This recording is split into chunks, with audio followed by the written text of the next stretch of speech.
Sarah Martinez walked through the crowded Veterans Charity event with quiet confidence.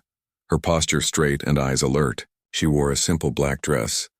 Nothing flashy, but something about her presence made people take notice. When someone asked about her service, she would mention her time with the Navy SEALs in passing, never dwelling on details or seeking attention. The fundraiser was packed with military veterans, their families, and supporters. Sarah had been attending these events for months, drawn by the camaraderie and shared understanding she found among fellow service members. She never boasted about her experiences or wore her service like a badge of honor. Instead, she listened more than she spoke, offering quiet support to veterans struggling with their transitions back to civilian life. At the silent auction table, Sarah studied the donated items carefully. Her movements were precise and economical, the kind that came from years of training. When she reached for a pen to place a bid, another veteran noticed the small scar on her forearm and the way she unconsciously scanned the room before focusing on any task. "You served?" the older man asked, his own military bearing evident in his stance. "Navy," Sarah replied simply, signing her name on the bid sheet. She didn't elaborate, didn't mention units or deployments. The conversation moved naturally to other topics. But the man found himself curious about the quiet woman, who carried herself like someone who had seen serious action. As the evening progressed, Sarah found herself in conversations with other veterans. She spoke knowledgeably about military procedures, knew the right terminology, and shared the dark humor that often develops among those who have faced dangerous situations together. Yet she remained humble about her own experiences, deflecting personal questions with skillful redirection. Near the end of the event, a group of younger veterans were swapping stories about their toughest training experiences. Sarah listened quietly, occasionally nodding in recognition or offering a brief comment that showed she understood exactly what they were describing. Her insights were sharp and accurate, revealing a deep familiarity with elite military operations. One of the veterans, impressed by her knowledge, directly asked about her background. Sarah hesitated for just a moment before mentioning her SEAL service quietly, almost apologetically. She immediately changed the subject, but the revelation hung in the air. The group fell silent for a moment, processing what they had just heard. The reaction was mixed. Some seemed impressed and wanted to know more. Others appeared skeptical, knowing how rare it was to meet someone from such an elite unit, especially a woman in an era when women weren't officially allowed in those roles. Sarah seemed to sense the shift in atmosphere and began making her excuses to leave. As she gathered her things, Sarah noticed the subtle changes in how people looked at her, some with admiration, others with curiosity, and a few with what appeared to be doubt. She had been careful about her claims, never exaggerating or seeking glory, but she realized that even mentioning her service had opened a door she might not be able to close. Walking to her car, Sarah reflected on the evening. She had found genuine connections with fellow veterans, people who understood the challenges of military life and the difficulties of returning to civilian society. But she also recognized that her background would likely become a topic of discussion among the group, and that made her uncomfortable. The next morning, Sarah went about her routine as usual. She worked as a security consultant, a job that utilized her military skills without requiring extensive background verification from clients. Her expertise was evident in her work, and she had built a solid reputation based on results rather than credentials. However, word about her claimed SEAL background had already begun to spread through the veteran community. Social media posts from the charity event mentioned meeting a female Navy SEAL, and soon people were asking questions. Some were supportive and curious, while others expressed skepticism about the possibility of a woman serving in that capacity during the time frame she implied. Sarah watched the growing online discussion with growing concern. She had never sought attention or tried to profit from her military claims. She simply wanted to be part of a community that understood her experiences. But she realized that her quiet mentions of SEAL service had taken on a life of their own, and people were starting to investigate her background more thoroughly. The situation escalated when a local news reporter, always looking for interesting veteran stories, heard about Sarah through the social media buzz. The reporter began making inquiries trying to verify Sarah's service record and learn more about her experiences. This investigation would soon attract the attention of people with the resources and authority to definitively determine the truth about her claims. The investigation began innocently enough. Reporter Mike Chen had covered veteran stories for years and thought Sarah's background would make an inspiring feature piece about breaking barriers in elite military units. He started with basic research, looking for any public records or news articles about women serving with Navy SEALs during the time period Sarah suggested. What he found troubled him. Official records showed that women were not permitted in SEAL units during the time frame Sarah had implied. The first women to attempt SEAL training wouldn't come for several years after when she claimed to have served. Mike's journalist instincts told him something wasn't right, but he decided to approach Sarah directly before drawing any conclusions. When Mike called Sarah for an interview, she seemed surprised but agreed to meet. At a quiet coffee shop downtown, Sarah appeared nervous for the first time since anyone had met her. She spoke carefully about her service, providing general details but becoming evasive when Mike asked for specific unit information, deployment dates, or names of fellow team members she could reference. "I prefer not to discuss operational details," Sarah explained, stirring her coffee without drinking it. "Some of that information is still sensitive, and I've lost touch with most of the people I served with." Mike nodded but pressed gently for basic, verifiable information. He explained that he wanted to write a positive story about her groundbreaking service, but needed some way to confirm the details for his editors. Sarah grew increasingly uncomfortable, eventually cutting the meeting short with promises to provide documentation later. After Sarah left, Mike sat in the coffee shop reviewing his notes. Her knowledge of military procedures and terminology was impressive and seemed genuine. Her physical bearing and mannerisms matched what he'd observed in other elite unit veterans. Yet she couldn't provide any verifiable details about her claimed service, and the timeline didn't align with known policy changes.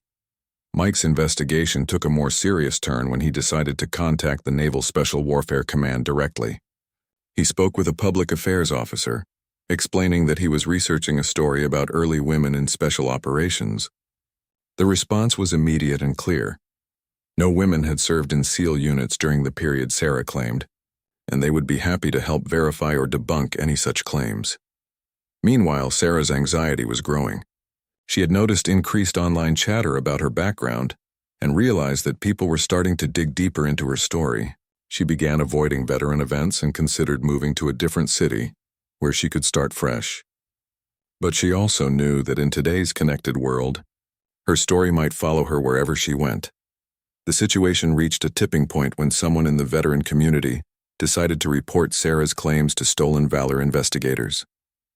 These volunteers, often veterans themselves, specialized in exposing people who falsely claimed military service or awards. They had resources and connections that could quickly verify or disprove military service claims. Don Shipley, a retired Navy SEAL who had made exposing false SEAL claims his mission, received the tip about Sarah. He was known for his thorough investigations and direct confrontations with people making false claims. Unlike Mike Chen, who approached the story as a journalist seeking truth, Shipley viewed potentially false SEAL claims as personal affronts to the brotherhood he had served with.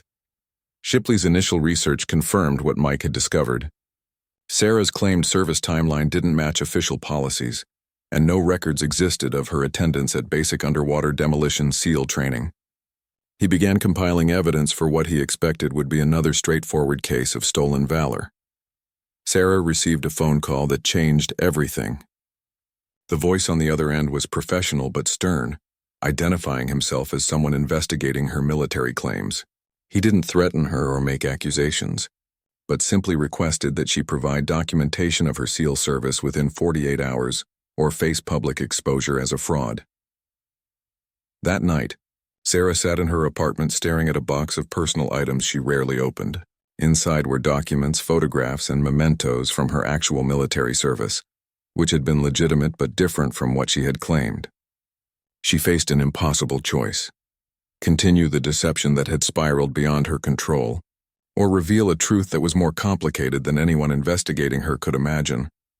The weight of her situation pressed down on her as she realized that her quiet mentions of SEAL service, never intended to deceive or gain advantage, had created a web of expectations and scrutiny she couldn't escape. Tomorrow she would have to decide whether to disappear entirely or face the consequences of revelations she never intended to create. As dawn broke, Sarah made her decision. She would not run, nor would she continue the deception. Instead, she would tell the complete truth about her service, regardless of how it might be received or what consequences might follow. She had no way of knowing that this decision would lead to the most unexpected turn in an already complicated situation. Sarah's phone rang at exactly 9 a.m. Don Shipley's voice was firm and businesslike, giving her one final opportunity to provide proof of her SEAL service before he went public with his investigation. Sarah took a deep breath and made a request that surprised him. "I'd like to meet with you in person," she said quietly. "There are things about my service that can't be explained over the phone or through documents you'd typically see. I understand if you don't believe me, but I'm asking for one face-to-face conversation before you make any public statements." Shipley was intrigued despite his skepticism. Most people making false SEAL claims would avoid meeting him at all costs, knowing his reputation for aggressive confrontations. Sarah's willingness to meet suggested either incredible boldness or something more complex than a typical stolen valor case. They arranged to meet at a private office Shipley sometimes used for these investigations. Sarah arrived carrying a locked briefcase and accompanied by someone Shipley didn't recognize, an older man in a suit who introduced himself only as Mr. Johnson and said he was there to provide context for Sarah's situation. "Before we begin," Johnson said, settling into his chair with practiced authority, "I need to establish some ground rules. What Sarah is about to share with you is classified at levels that require special handling. I'm here to ensure that sensitive information is protected while still allowing her to clear up this misunderstanding." Shipley's irritation was visible. He'd heard elaborate stories before and wasn't interested in games. "Look, either she served with the SEALs or she didn't. I don't need classified briefings to verify basic service records." Sarah opened her briefcase and removed several documents, each marked with classification levels and handling instructions. "Mr. Shipley, you're right that women weren't officially allowed in SEAL units during my time frame, but there were exceptions made for specific operations that required capabilities not available through conventional channels." She explained that she had been recruited for a classified program that temporarily attached personnel from other services and units to SEAL teams for specialized missions. Her actual military occupation specialty was intelligence, but her unique language skills and cultural knowledge made her valuable for certain operations in regions where a woman could access targets and information that male operators couldn't reach. "Was never a graduate of BUDS," Sarah admitted. "I was never officially designated as a Navy SEAL, but I did serve alongside SEAL teams on multiple classified deployments, underwent modified versions of their specialized training, and carried out missions under their operational command." Shipley studied the documents Sarah provided. The classification markings appeared genuine, and the mission summaries described exactly the type of specialized operations where such arrangements might occur. But he remained skeptical, knowing that false documents could be created by someone with the right resources. Johnson intervened when Shipley's questions became more specific about operational details. "I understand your need to verify her claims, but I cannot allow discussion of specific mission parameters or locations. What I can tell you is that Sarah's service record includes classifications that don't appear in standard personnel databases you might access." The meeting stretched on for 2 hours, with Sarah providing what information she could while Johnson carefully monitored the conversation. Sarah's knowledge of SEAL procedures and terminology became more understandable in this context, as did her reluctance to provide verifiable details that could confirm her story. Shipley found himself in an unusual position. The story Sarah told was plausible and would explain all the discrepancies he had discovered. Her documents appeared legitimate, and her detailed knowledge of special operations procedures was impressive. Yet he couldn't independently verify any of her claims through his normal channels. "This is convenient," Shipley said finally. "Every detail of your service just happens to be classified in a way that prevents verification. How do I know this isn't an elaborate story designed to avoid exposure?" Johnson reached into his briefcase and produced a business card with only a phone number. "Call this number tomorrow at exactly 2 p.m. Identify yourself and say you're calling about Operation Nightingale verification.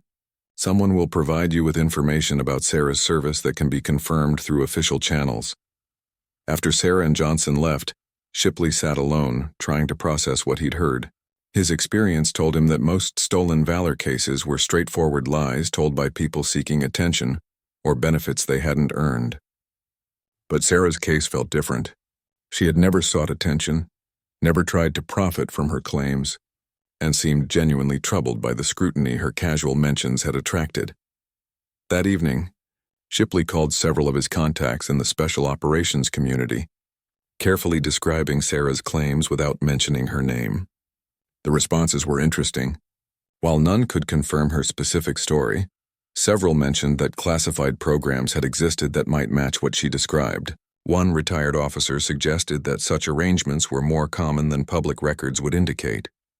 The next day, at exactly 2 p.m., Shipley dialed the number Johnson had provided. After identifying himself and mentioning Operation Nightingale, he was transferred to someone who spoke with the authority of high-level military command. The conversation was brief but illuminating. Ms. Martinez's service record includes classifications that prevent normal verification procedures, the voice explained. Her claims about serving alongside special operations units are accurate, though the specifics cannot be discussed.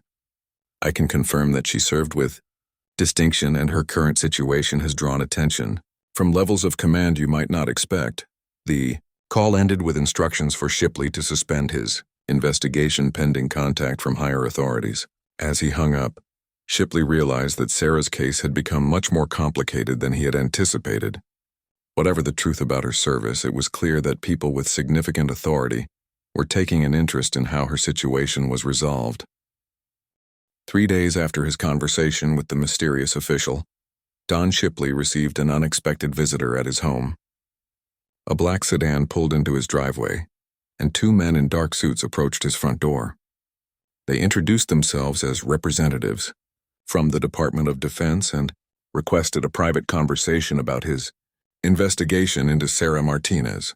Mr. Shipley, the senior agent began after they were seated in his living room. Your inquiry into Ms. Martinez has triggered some concerns at levels of government that rarely involve themselves in stolen valor cases. We need your cooperation in resolving this situation quietly and appropriately. Shipley listened as they explained that Sarah's case had drawn attention from the highest levels of Naval Special Warfare Command. Her service record contained elements that were still classified years after her discharge, and her current exposure threatened to reveal operational methods that remained sensitive for national security reasons. Are you telling me she's telling the truth? Shipley asked directly. We're telling you that her situation is more complex than your typical investigation reveals. The agent replied. Tomorrow, you'll receive a call requesting your presence at a meeting with senior military officials. We strongly encourage your attendance. The next morning, Shipley found himself at a nondescript office building in Virginia, passing through multiple security checkpoints before being escorted to a conference room. Already seated at the table was Sarah, looking more composed than he'd seen her since their investigation began. Also present were several officers in Navy dress uniforms, including one whose insignia indicated flag rank. Admiral Patricia Hayes introduced herself as the senior officer, present, and thanked both Shipley and Sarah for their cooperation in resolving what she termed an unfortunate misunderstanding. She explained that Sarah's case had required review at the highest levels of Naval Command to determine how much information could be disclosed without compromising ongoing security interests. Mr. Shipley, the Admiral began, your reputation for exposing false SEAL claims is well known and respected in our community. Your work helps protect the honor and integrity of naval special warfare. However, Ms. Martinez's case presents unique circumstances that require careful handling. The Admiral opened a classified folder and began explaining Sarah's actual service history. Sarah had indeed been an intelligence specialist who was attached to SEAL teams for specific operations requiring her unique skills and background. While she never completed BUDS training or held the official designation of Navy SEAL, she had undergone modified special operations training and served in combat alongside SEAL units. The program Ms. Martinez participated in was highly classified and involved personnel from multiple services, Admiral Hayes continued. These individuals received specialized training and served in roles that traditional special operations units couldn't fill. Their contributions were significant, but their service records were classified in ways that prevent normal verification. Shipley studied the documents the Admiral showed him, noting official seals and signatures from senior commanders he recognized. The mission summaries described exactly the type of operations where Sarah's linguistic skills and cultural knowledge would be invaluable, and her performance evaluations were consistently outstanding. So she was telling the truth? Shipley asked. Admiral Hayes paused thoughtfully. Ms. Martinez's claims were imprecise but not false. She served with SEAL teams and contributed to their mission success in ways that male operators couldn't replicate. While she wasn't technically a Navy SEAL in the traditional sense, her service alongside these units was genuine, and her contributions were significant. Sarah spoke for the first time during the meeting. I never meant to claim something I wasn't entitled to. When other veterans asked about my service, I mentioned working with SEALs because that was the most accurate way to describe my experience without getting into classified details. I never imagined it would lead to this level of scrutiny. The Admiral nodded understandingly. Your situation illustrates the challenges faced by personnel who served in classified programs. Your service was real and valuable, but the secrecy required made it impossible to verify through normal channels. Admiral Hayes then addressed the broader implications of Sarah's case. This situation has prompted discussions about how we recognize and honor the service of personnel who contributed to special operations in non-traditional roles. Ms. Martinez's experience highlights gaps in how we document and acknowledge certain types of military service. The meeting concluded with agreements from all parties about how Sarah's case would be resolved. Shipley would publish a statement explaining that his investigation had been concluded satisfactorily through official channels, without specific details that might compromise security. Sarah would be more careful in how she described her service to avoid future misunderstandings. As they prepared to leave, Admiral Hayes made an observation that surprised everyone present. She noted that Sarah's shoulder bore a small tattoo that most people wouldn't recognize, but that held special significance within the special operations community. That mark, the Admiral said quietly, pointing to Sarah's exposed shoulder, is not something someone would have unless they'd earned it through actual service with our special operations forces. I've seen enough false claims to recognize authentic indicators when I see them. Shipley looked more closely at the tattoo he'd noticed, but not understood during their previous meetings. It was small and subtle, not the flashy insignia that people making false claims typically displayed. But Admiral Hayes's recognition of its significance added another layer of credibility to Sarah's story. The drive home gave Shipley time to reflect on how this case had challenged his assumptions about stolen valor investigations. Sarah's situation demonstrated that not all claims that appeared false were actually fraudulent, and that classified service could create verification challenges that normal investigative methods couldn't resolve. That evening, Shipley drafted the statement he would release about concluding his investigation into Sarah Martinez. He wrote carefully, acknowledging that her case had been resolved through official channels without compromising the classified elements that had made verification so difficult initially.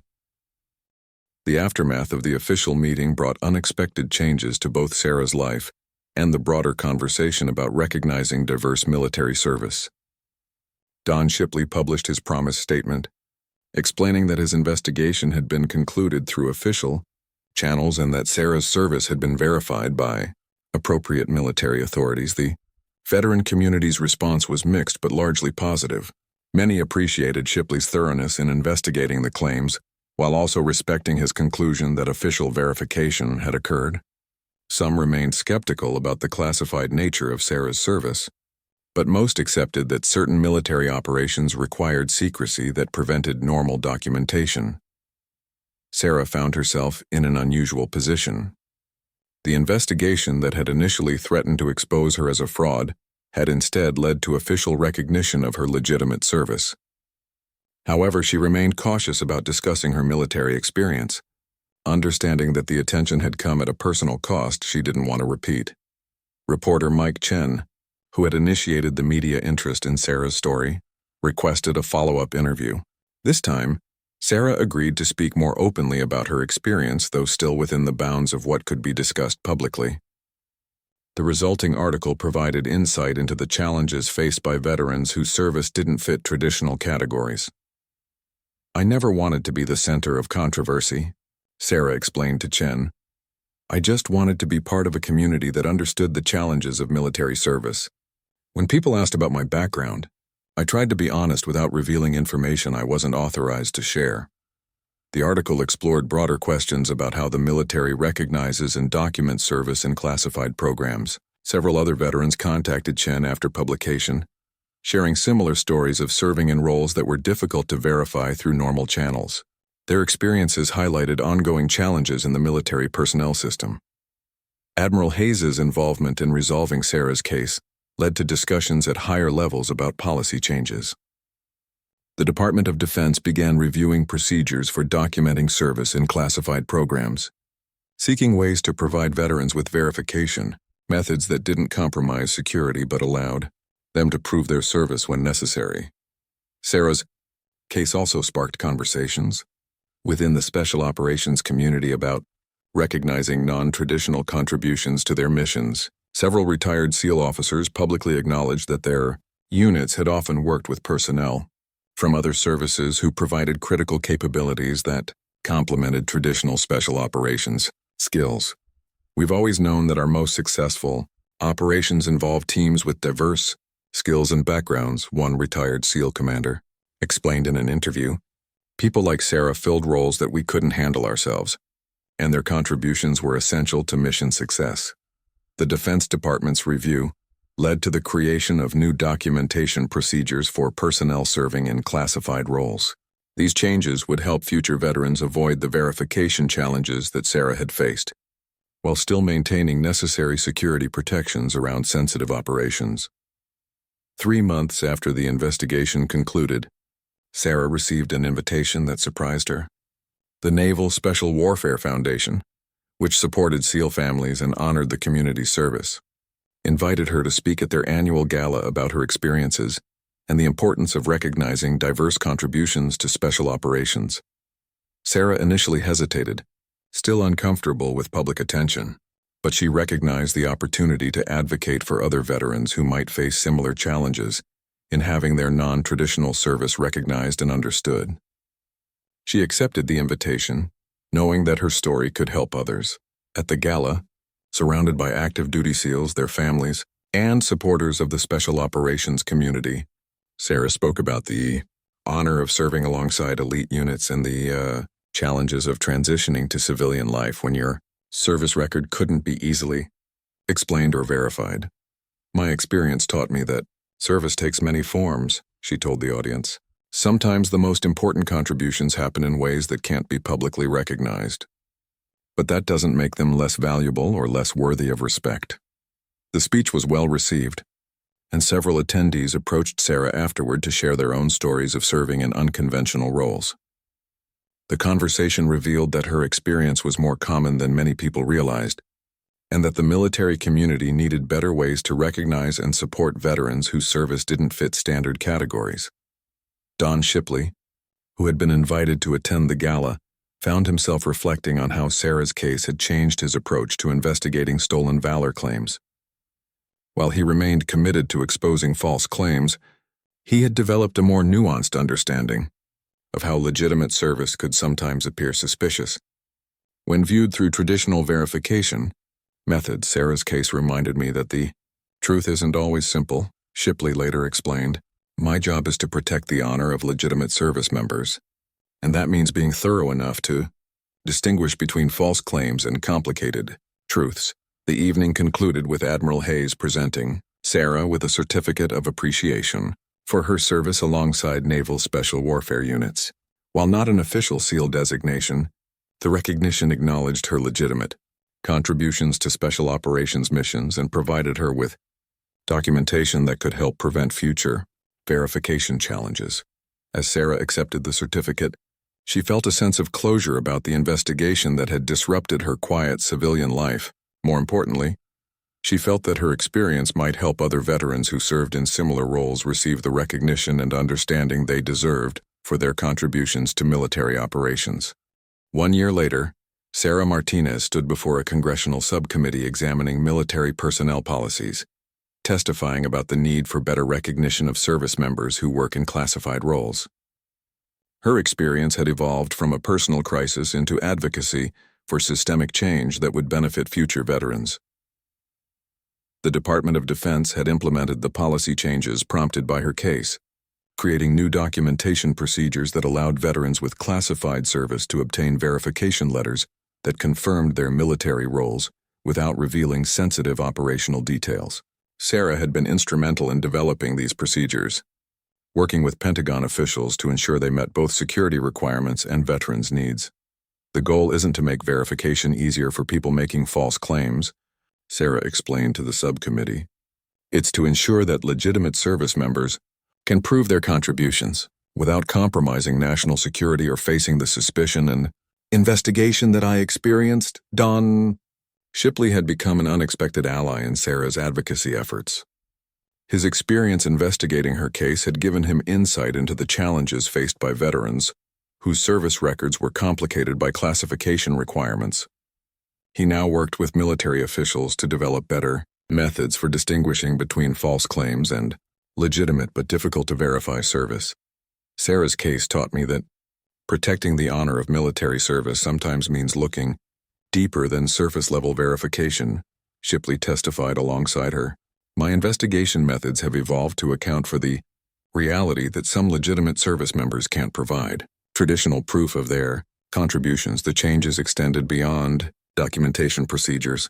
Military leadership had begun discussions about how to better integrate and recognize personnel from different services who contribute to special operations missions. Sarah's experience had highlighted gaps in how the military community understood and valued diverse contributions to elite unit operations.